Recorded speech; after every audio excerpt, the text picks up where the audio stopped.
زندگی اس اذان سے شروع ہوتی ہے جس کے بعد نماز نہیں ہوتی، اور ایسی نماز پر ختم ہوتی ہے جس سے پہلے اذان نہیں ہوتی۔ تعلق میں دوسروں سے اپنے جیسا ہونے کی توقع مت رکھو، کیونکہ تم کسی کا سیدھا ہاتھ اپنے سیدھے ہاتھ میں نہیں پکڑ سکتے۔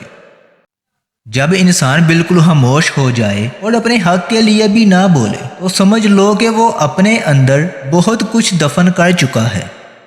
دنیا والے چہرے اور مال دیکھتے ہیں، جبکہ عرش والا دل اور اعمال دیکھتا ہے۔ منزل پر پہنچنا ہو تو کانٹوں سے کبھی مت گھبرانا، کیونکہ کانٹے قدموں کی رفتار بڑھا دیتے ہیں۔ کبھی کبھی تکلیف ایسی ہوتی ہے کہ اللہ کے علاوہ کسی سے بات کرنے کو دل نہیں کرتا۔ میں ایسے رشتوں کو نہیں مانتا جو دکھ درد میں سہارا دینے کے لیے غائب ہوں مگر تانے دینے کے لیے حاضر ہو جائیں۔ جو انسان جتنا خاموش رہتا ہے وہ اپنی عزت کو اتنا ہی محفوظ رکھتا ہے۔ ایک انتقال کے بعد زمین تمہاری ہو جاتی ہے اور ایک انتقال کے بعد تم زمین کے ہو جاتے ہو، اس لیے زمین کے اوپر رہ کر اس کی قدر کرو، ورنہ وہ تم سے سخت حساب لے گی۔ صبر کرنا اور قدر کرنا نصیب والوں کے حصے میں آتا ہے۔ منہ میں زبان تو سبھی رکھتے ہیں مگر کمال وہی کرتے ہیں جو اسے سنبھال کر رکھتے ہیں۔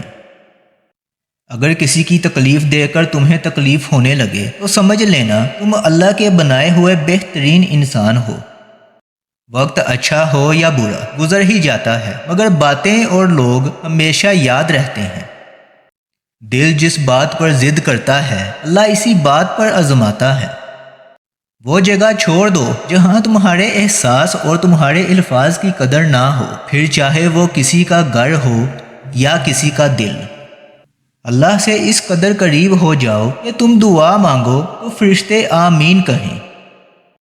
بات بات پر رونے والے بات بات پر ہنسنے لگ جائیں تو ان جیسا مضبوط کوئی نہیں، نہ کوئی انہیں ہرا سکتا ہے۔ وقت سب کو ملتا ہے زندگی بدلنے کے لیے، مگر زندگی دوبارہ نہیں ملتی وقت کو بدلنے کے لیے۔ خالق سے مانگنا سنت ہے، اگر دے دے تو رحمت، نہ دے تو حکمت، اور مخلوق سے مانگنا ذلت ہے، اگر دے دے تو احسان، نہ دے تو شرمندگی۔ اکیلے ہونے کی سب سے اچھی بات یہ ہے کہ جب تم پریشان ہوتے ہو تو تمہیں سننے والا صرف اللہ ہوتا ہے۔ اٹھا کر پھینک دو اپنی زندگی سے ہر اس شخص کو جو تمہاری ذہنی سکون کے لیے خطرہ ہے۔ امید کبھی نہ چھوڑنا، کل کا دن آج سے بہتر ہوگا انشاءاللہ۔